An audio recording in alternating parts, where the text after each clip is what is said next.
Bismillahirrahmanirrahim. Assalamualaikum warahmatullahi wabarakatuh.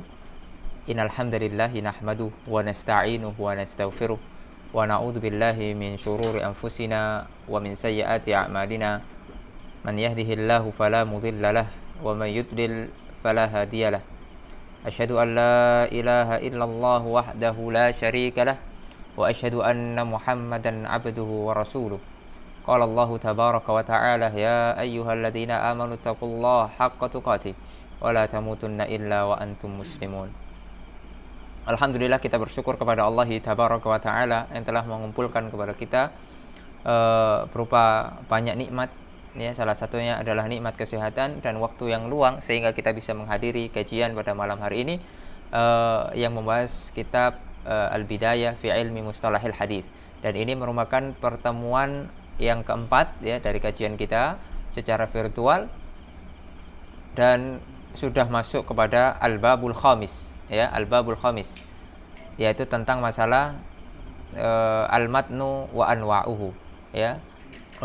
Al-Babul Khamis, kita masuk kepada bab yang kelima, Al-Matnu wa Anwa'uhu, yaitu matan dan macam-macamnya, ya, yaitu yang dimaksud adalah macam-macam matan dan pembahasan di dalam matan. Sebagaimana kita ketahui dan kita sudah pernah bahas apa itu matan, ya. Dan sebelumnya masih nyambung juga dengan pembahasan sanad, ya. Dan di sini ada 8 poin pembahasan. Wa fihi tsamaniyatu dhawabita, ya. Ad-dhabitul awal, yaitu poin yang pertama adalah tentang ta'rif, ya, atau had, ya, haddul matni, yaitu ta'riful matni, yaitu apa itu matan secara istilah, ya. Mantaha ilaihi sanadu minal kalam, yang mana sanad itu berakhir, ya, berarti itu matan, ya. Pokoknya selesai haddasana baru qala Rasul sallallahu alaihi wasallam kada. Itu kada itu namanya matan, ya. Pokoknya selesai sanad, itu matan, ya.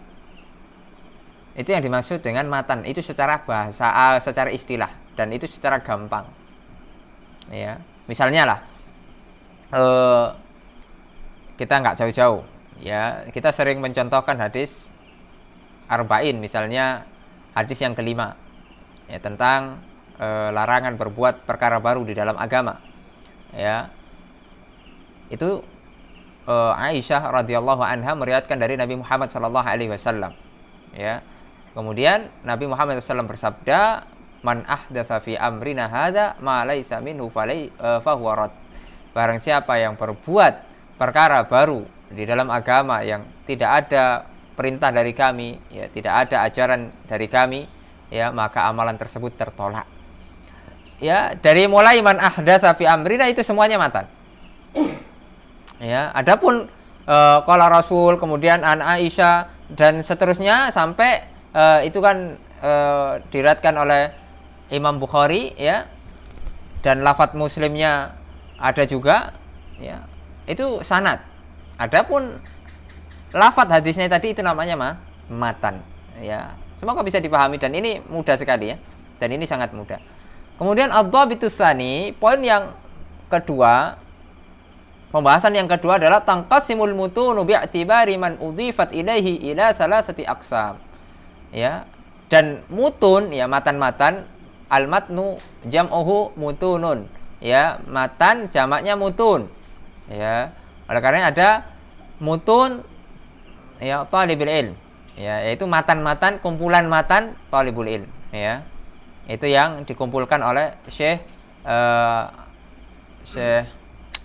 Abdul Muhsin Qasim, ya, salah satu imam Masjid Nabawi. Ini bi'tibari man udhifat, yaitu menurut apa? Penyandarannya terbagi menjadi 3. Yang pertama adalah marfu'. Apa itu marfu'? Nanti ada pembahasannya. Yang kedua adalah mauquf. Apa itu mauquf? Ada pembahasannya. Yang ketiga adalah maqtu'. Apa itu maqtu'? Ada pembahasannya. Pembahasannya ya pada dobit-dobit setelahnya. Ad-dhabitus tsalits, ya. Al-marfu'u huwa ma udhifa ila Nabi sallallahu alaihi wasallam min qawlihi au fi'lihi au taqririhi tasrihan au hukman. Lihat, perhatikan ya. Marfu adalah yang diidhofahkan atau dinisbatkan kepada Nabi Muhammad sallallahu alaihi wasallam dari perkataan Nabi, dari perbuatan Nabi, dari persetujuan Nabi, ya, tidak ada pengingkaran dari Nabi. Secara tasrih jelas atau secara hukum. Nah, mari kita kasih contoh-contohnya, ya, karena bil mithali, ya, tudihul maqal. Dengan misal, dengan contoh akan memperjelas, ya, maqal, yaitu sesuatu yang belum jelas. Di dalam nazam disebutkan wa ma udhifa lin nabiyil marfu'u wa ma litabi'i huwal maqtu'u. Ya, dalam nazam Baikuni disebutkan apa yang disandarkan kepada nabi ya marfu', apa yang disandarkan kepada tabi'in namanya maqtu', ya. Sekarang kita membahas masalah marfu'. Apa itu marfu'? Yaitu artinya terangkat, ya. Marfu' itu artinya terangkat. Maksudnya di sini adalah hadis yang dinisbatkan kepada Nabi, ya, baik itu bersambung sanadnya ataupun tidak bersambung, ya, baik sahih atau dhaif. Jadi ini tidak ada urusannya sahih dan dhaif, ya. Jadi ini tidak ada urusannya sahih dan dhaif, tapi ini adalah bagaimana matan itu berakhir gitu, dinisbatkan, ya.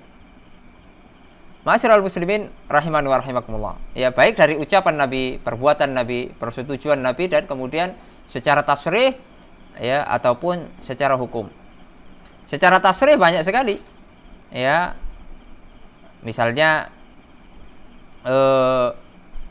ya, contoh yang tadi, ya, hadis-hadis yang tadi, perkataan Nabi, man ahdatsa fi amrina hadza ma laysa minhu fa huwa rad, ya. Itu secara qaul, ya.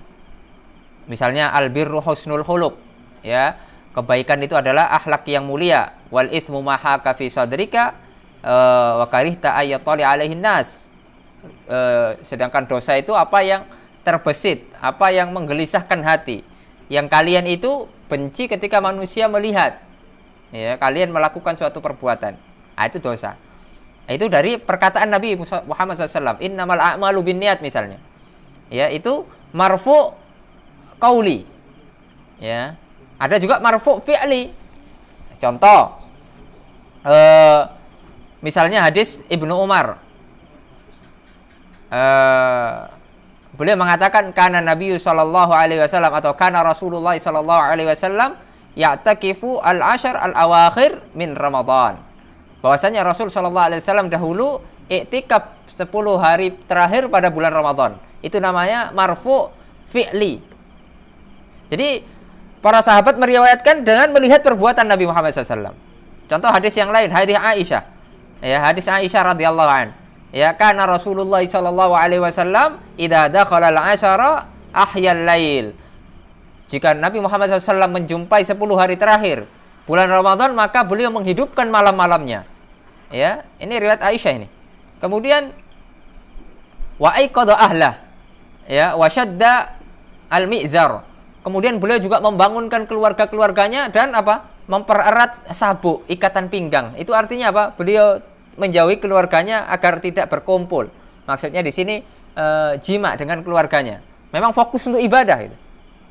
Ya, fokus untuk ibadah. Ma'asyiral muslimin rahimani wa rahimakumullah.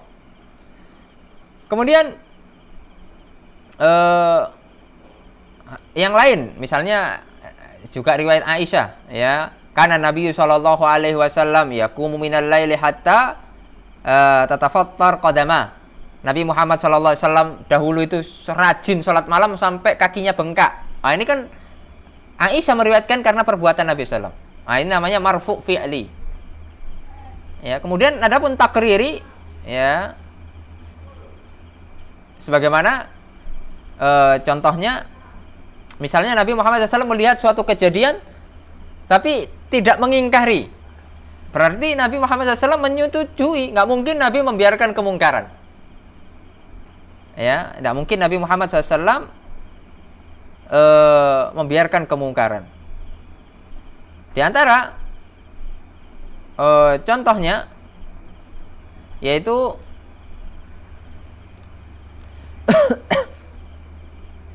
beberapa riwayat ya. Misalnya Nabi Muhammad SAW la yusolliana ya, tidaklah atau janganlah kalian ya ahadun al-asra, yaitu diantara kalian seorang pun, atau ini hadis tentang khilaf ya, tentang awal-awal terjadinya khilaf ya, termasuk ini disebutkan awal-awal saya dulu belajar di Mesir itu tentang fikih, itu hadis ini sering diulang-ulang.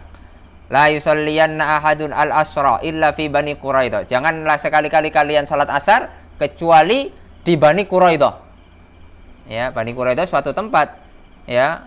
Akan tapi sebagian para sahabat menjumpai waktu asar, fa adraka ba'duhum al-asra fit tariq. Ya. Sedangkan pemahaman para sahabat memaknai hadis Nabi Muhammad SAW, pernah Nabi Muhammad SAW bersabda ya, ketika ditanya ayyul a'mali afdal, diantaranya adalah as-salatu ala waqtiha, salat pada waktunya atau salat di awal waktunya. Maka ada dua golongan ketika itu. Ada yang salat tepat waktu ya meskipun di jalan, ada yang sholat ketika sudah sampai Bani Quraidah, sedangkan waktu sudah hampir maghrib atau bahkan mungkin maghrib. Ya. Lalu Nabi Muhammad SAW melihat kejadian itu, Nabi Muhammad SAW tidak mengingkari keduanya, ya, tapi membenarkan kedua-duanya. Itu namanya di dalam istilah fikih namanya khilaf tanawwu'. Yaitu apa? Khilaf tanawwu'. Khilaf yang bisa ditolerir ya, harus saling menghargai ya. Sama-sama berdalil ya dengan hadis Nabi Muhammad SAW. Kemudian pemaknaannya beda. Ya, akan tapi Nabi Muhammad SAW ketika itu masih hidup kemudian menyetujui dua-duanya. Kalian tidak salah ya, kalian juga yang satunya tidak salah. Ya. Ini namanya takrir, persetujuan dari Nabi Muhammad SAW. Ya. Dan mungkin contoh-contoh yang lain. Ya. Kemudian itu secara apa? Tasrih ya, jelas ya, begitulah. Adapun secara hukman, ya, min haitsul lafat, ya, hukman itu min haitsul lafatnya mauquf, yaitu sampainya hanya pada sahabat. Akan tetapi para sahabat ini berbicara karena pernah melihat suatu ketika pada zaman Nabi Muhammad SAW ada suatu kejadian ini, bahwasanya Nabi Muhammad SAW melakukan ini gitu. Atau mungkin Nabi Muhammad SAW juga tidak mengingkari, sebagaimana hadis Jabir, ya, hadis Jabir yang sangat ma'ruf ya. Ini namanya marfu' hukman. Ini perkataan Jabir, tapi hukumnya ya bisa marfu', ya, disandarkan kepada Nabi Muhammad SAW, dan ini sahih. Contoh, kunna na'zil wal Qur'anu yanzil. Dahulu ya, pada saat Quran itu turun, yaitu ketika zaman Nabi. Karena zaman Nabi meninggal, Quran sudah terputus lagi, ya. Wahyu sudah terputus lagi, tak turun lagi. Kunna na'zil. Apa na'zil artinya adalah yaitu azal. Azal itu yaitu mengeluarkan air mani tidak pada tempatnya, ya, yaitu dia setelah berhubungan intim akan tapi tidak dimasukkan ke dalam, tapi dikeluarkan di luar. Itu azal namanya, ya, itu dibolehkan, ya, dan tidak ada pengingkaran dari Nabi Muhammad SAW, ya. Tentunya nanti kemudian diperinci oleh ulama-ulama fikih, ya, apa yang dimaksud dengan itu. Kalau misalnya khauf, miskin, punya anak, takut miskin, wah, maka ini terlarang. Tapi kalau untuk menjaga jarak, dan ini adalah merupakan KB alami, ya, KB alami. Kalau mau KB alami ya seperti ini, tidak masalah, ya. Keluarga berencana alami. Jadi misalnya untuk mengatur jarak, misalnya dia baru melahirkan istrinya, kemudian setelah nifas kumpul lagi sama istrinya, lalu dia berusaha untuk menjaga jarak ya, karena mungkin takut masih kecil, kemudian nanti ibunya juga masih repot ya, nanti kalau misalnya hamil lagi nanti menyusui 2 double ya, kiri kanan, kemudian nanti hamil lagi menyusui 3, bingung ya. Sedangkan ibunya sendirian dan dan banyak hal-hal ya, atau pertimbangan-pertimbangan yang lain. Ini contoh namanya marfu hukman, perkataan sahabat tapi ketika itu terjadi pada zaman Rasul sallallahu alaihi wasallam ya. Ma'asyiral muslimin rahimani wa rahimakumullah. Dan banyak ya sighah-sighahnya marfu hukman ini. Misalnya amarona Rasul sallallahu alaihi wasallam bikada, au nuhina Rasul sallallahu alaihi wasallam an kada ya. Maka ini semuanya adalah yufidur rafa ya, yufidur rafa, dan rafa'nya rafa atau marfu hukman. Ma'asyiral muslimin rahimani wa rahimakumullah ya. Kemudian di antara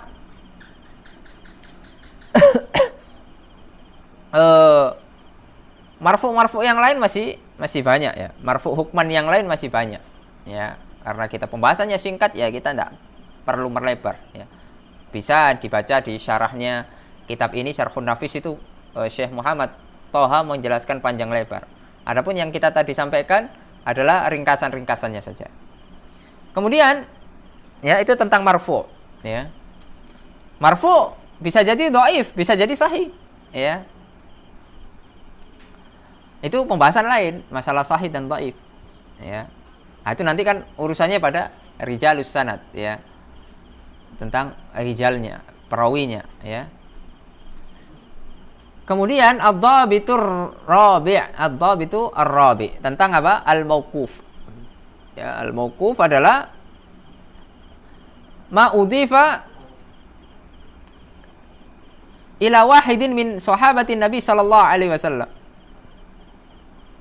yang dinisbatkan, disandarkan kepada salah satu sahabat Nabi Muhammad sallallahu alaihi wasallam, min qaulihi, dari perkataan sahabat, au fi'lihi, dari perbuatan sahabat, au takririhi, dari persetujuannya sahabat ya.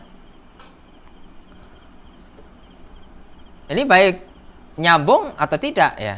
Ini tidak ada urusan nyambung atau tidak, apa istilahnya, sahih atau dhaifnya ya. Di dalam Nazam Al-Imam Baiquni mengatakan, wa ma adhaftahu ilal ashabi min qaulin wa fi'lin fa wa mauqufun zukin ya. Apa yang disandarkan kepada para sahabat, baik ucapan ya maupun perbuatan ya, maka dia namanya hadis mauquf, maka mengertilah ya. Secara bahasa mauquf ya itu apa? Terhenti ya, tertahan. Adapun secara istilah ya hadis yang berhenti sampai sahabat ya radhiyallahu anhum, baik ucapan, perbuatan ya, baik muktasil atau munqati, baik itu bersambung ataupun terputus, selagi tidak ada qarina, indikasi yang memalingkan ke marfu' ya, maka ya itu mauquf namanya. Kemudian adapun Al-Hakim ya, Imam Al-Hakim mensyaratkan mutasil untuk disebut hadis mauquf. Itu nanti ada persyaratan-persyaratan dari sebagian muhadditsin ya. Jadi perbedaan antara marfu dan mauquf ya, nanti yang ketiga dalam waktu adalah jika marfu itu diidhafakan kepada Nabi, jika mauquf diidhafakan kepada sahabat. Adapun maqtu nanti pembahasan ke-6 ya. Atau setelah ke-5 ya, afwan. Ataupun maqtu nanti ke-5. Nah, terkadang hadis mauquf ini dihukumi marfu bila ada qarina ya, seperti ucapan sharih ya, jelas seperti tadi ya. Ucapan Jabir itu kan mauquf harusnya, tapi dihukumi marfu karena memang ada qarina yang jelas, Nabi Muhammad SAW ya, wal Qur'anun yanzil, Al-Qur'an yanzil. Berarti itu ketika zaman Nabi, dan Nabi tidak ada mengingkari ya. Jadi atau yang berkaitan dengan hal-hal pokok agama, tidak mungkin para sahabat ini berdusta, atau hal-hal yang gaib Misalnya Nabi Muhammad mengatakan demikian, kemudian sahabat mengatakan demikian, ya, dan selaras dengan perkataan Nabi Muhammad SAW, ya, maka ini dihukumi mauquf, ya. Jadi mauquf itu ya qaul sahabi, ya, qaul sahabi yang tidak sampai derajat marfu', ya. Misalnya tafsirannya Ibnu Umar tentang sabda Nabi Muhammad SAW, kullu bid'atin dhalalah. Ibnu Umar mengatakan, ya, kullu bid'atin dhalalah wa in ra'ahan nasu hasanah. Semua bid'ah itu sesat, ya, walaupun manusia menganggapnya baik.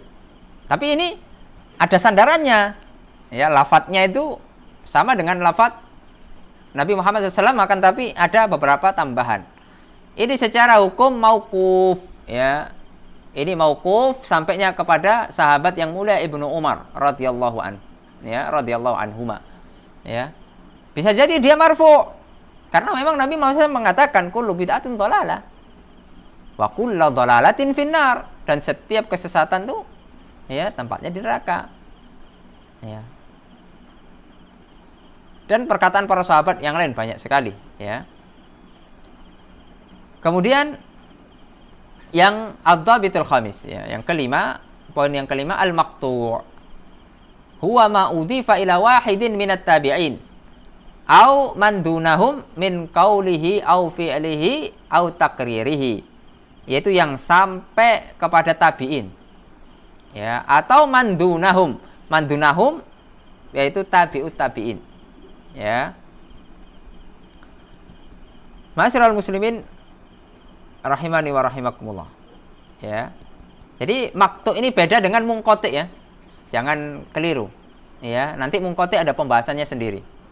Maqtu ini, ya, masih kita dalam pembahasan macam-macam matan yang dinisbatkan. Kalau dinisbatkan kepada Nabi, ya marfu namanya, ya. Kalau dinisbatkan kepada sahabat, mauquf namanya. Kalau dinisbatkan kepada tabi'in, ya, maka maqtu', ya. Baik itu perkataan, ya, perbuatan dan persetujuan. Misalnya qaulnya Ibnu Sirin, ya, qaulnya Ibnu Sirin. Ibnu Sirin salah satu tabi'in, ya. Misalnya inna hadzal ilma dinun fanduru amman ta'khuduna dinakum. Al-Imam Ibnu Mubarak misalnya, al-isnadu minad din walaulal isnad laqala man syaa ma syaa. Itu secara matannya itu namanya mau maqtu', ya, maqtu'. Atau contoh-contoh yang lain, ya.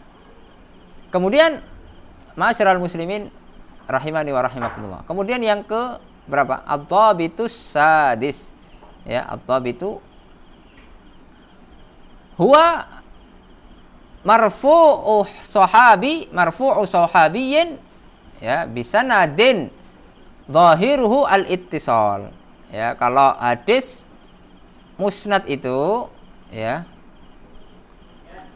sebagaimana kata Nazim, ya, wal musnadul muttasilul isnadi min rawihi hatta al-mustafa walam yabin, ya, yaitu hadis musnad adalah yang sanadnya bersambung dari para perawi hingga al-mustafa, yaitu Nabi Muhammad SAW tanpa terputus, ya. Dan musnad termasuk isim maf'ul, ya, dari fi'il asnada yusnidu, ya. Ma'asyiral muslimin rahimani wa rahimakumullah. Sehingga maksudnya apa? Yaitu hadis yang sanad, ya, sanadnya atau para perawinya bersambung hingga Nabi Muhammad SAW, dan ini telah disinggung, ya, di depan tadi, pembahasan di depan tadi, bahwasannya ada yang mengartikan musnad ini sebagai marfu' muttasil, ya. Kalau marfu' kan hanya sekedar marfu', ya, muttasil au munqati, ya. Tapi kalau musnad ini lebih kepada marfu' tapi yang muttasil. Nah, itu tuh, ya. Adapun kitab-kitab yang menghimpun ini diantaranya adalah Musnad Imam Ahmad, ya, ya, Musnad Imam Ahmad. banyak terdapat hadis-hadis musnad yang muttasil, ya. Dan musnad Imam Ahmad tebal ya.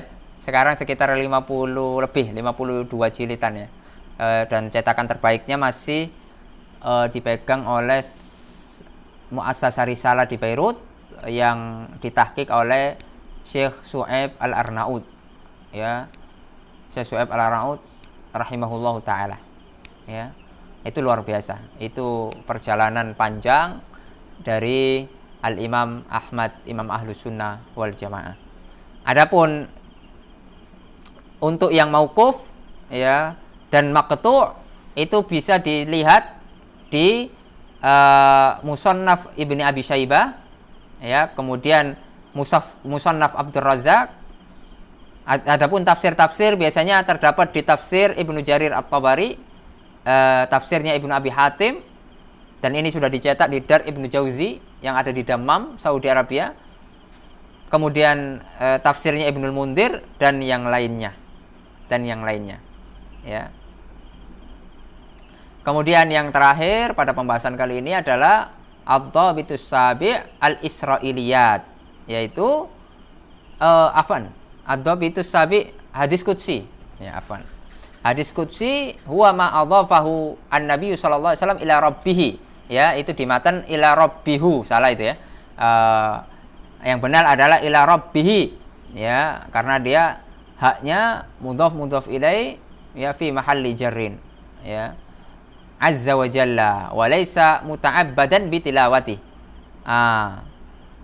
Apa yang dimaksud dengan hadis qudsi? Yaitu hadis yang Nabi Muhammad SAW langsung meriwayatkan dari Allah Subhanahu wa taala tanpa melalui wasithah Jibril, ya.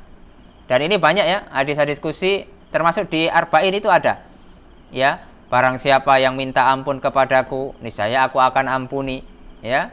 Itu namanya hadis qudsi. Qala Allahu tabaraka wa taala, ya, may yastaghfiruni, ya, faghfirulah, ya, dan seterusnya. Lalu ada yang paling penting di sini, walaisa muta'abbadan bitilawati, yaitu tidak dijadikan ibadah ketika membacanya. Tidak seperti Al-Quran. Kalau Al-Quran membacanya ibadah. Man qara'a harfan min kitabillah, ya, falahu hasanah wal hasanatu bi asyri amsalihha. Itu kalau Al-Quran jelas. Satu dapat 10 kebaikan, ya. Wala la aqulu alif lam mim harf, ya. Saya tidak mengatakan alif lam mim itu satu huruf, tapi alif harf, ya, walam harf wa mim harf. Ya, itu kalau Al-Quran. Tapi kalau hadis qudsi tidak, ya. Adapun mungkin mempelajarinya, ya, menyampaikan kepada umat, ya, itu pahala yang lain. Tapi untuk hanya sekedar membaca, ya, tidak, secara zatnya tidak. Mungkin berpahala ketika kita mengisi waktu-waktu yang positif, ya, dengan mempelajarinya, itu berpahala. Tapi kalau secara zatnya sebagaimana Al-Quran, ini membedakan. Kalau Al-Quran, membaca Al-Quran saja langsung berpahala. Tapi kalau ini tidak, ya, laisa muta'abbadan bitilawati. Oleh karenanya membaca hadis ini boleh misalnya dalam keadaan tidak bersuci, ya. Adapun membaca Al-Quran apalagi memegang mushaf, ya, ya insyaallah ala rajih harus memegang atau bersuci dulu, apalagi memegang kemudian membaca. Adapun kalau di hafalan, ya, boleh, ya. Sebagian para ulama mengatakan boleh.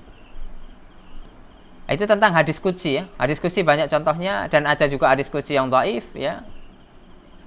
Ada pembahasan tersendiri, ya, tentang masalah dhaif dan sahihnya, ya. Adapun inilah ta'rifnya, ya. Ini adalah pengertian dari hadis qudsi.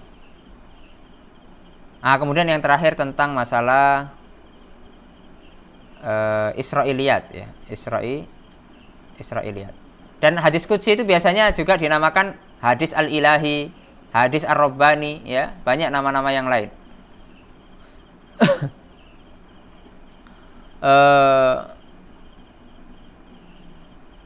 Yang terakhir apa? Al-Israiliyat, ya. Hiya maja'an Bani Israil sawaun min kutubihim au afwahihim. yang datang dari kaum Bani Israel, baik dari kitab-kitab mereka. Apa kitab-kitab Bani Israel? Ya, Taurat, ya, au afwahim, dari perkataan-perkataan mereka, ya. Afwa yaitu mulut-mulut mereka, ya. Ma'asyiral muslimin rahimani wa rahimakumullah. Lalu bagaimana ini, ya, tentang masalah Israiliyat ini, ya. Maka pembahasannya panjang sekali, dan di antara amsilah al-Israiliyat maja'an Ibn Abbas, yang datang dari Ibn Abbas fi qaulihi ta'ala, terhadap firman Allah azza wa jalla, ya bunayya innaha in takum mithqala habbatin min khardalin fatakun fi sakhrah. Qala Ibnu Abbas fi sakhrah tahtal aradin as-saba' wa hiya allati tuktabu fiha a'mal al-fujjar. Ya. Fi sakhrah artinya apa? Tahtal aradin as-saba', yaitu di bawah kerak bumi yang ketujuh, ya. Bumi ada 7 lapis, bagaimana langit ada 7 lapis, ya. Maka disitulah tertulis apa? A'mal al-fujjar, ya, amalan orang-orang yang fajir, ya. Nah, itu Israiliyat, ya. Ini bisa benar, bisa tidak, ya. Dan di tafsir Ibnu Katsir itu masih beberapa banyak kita jumpai tentang Israiliyat, ya. Adapun nanti pembahasannya bagaimana hukumnya, ya, maka perlu pembahasan lebih dalam lagi. Dalam sebuah hadis, ya, Nabi Muhammad mengatakan haditsu an bani Israil wala haraj, ya, sampaikan saja apa-apa yang datang dari Bani Israel, dan apa, ya, tidak ada masalah gitu, wala haraj, tidak ada dosa bagi kalian. Cuma untuk membenarkan, ini butuh penelitian, ya, karena apalagi terlebih masalah akidah dan lain sebagainya, ya, itu butuh penelitian lebih dalam lagi. Mungkin insya Allah kita singgung lagi nanti pada pertemuan berikutnya tentang masalah perinciannya. Sebelum kita masuk pada pembahasan atau bab yang ke-6, ya, kita nanti akan singgung masalah ini sebentar, ya, pada pertemuan berikutnya, insya Allah besok hari Senin, ya. Semoga Allah Subhanahu wa taala memberikan taufik kepada kita. Kita cukupkan pertemuan kita pada kesempatan kali ini. Semoga ini bermanfaat, ya. Kita akhiri dengan doa kafaratul majlis. Subhanakallahumma bihamdika asyhadu an la ilaha illa anta astaghfiruka wa atubu ilaik. Assalamualaikum warahmatullahi wabarakatuh.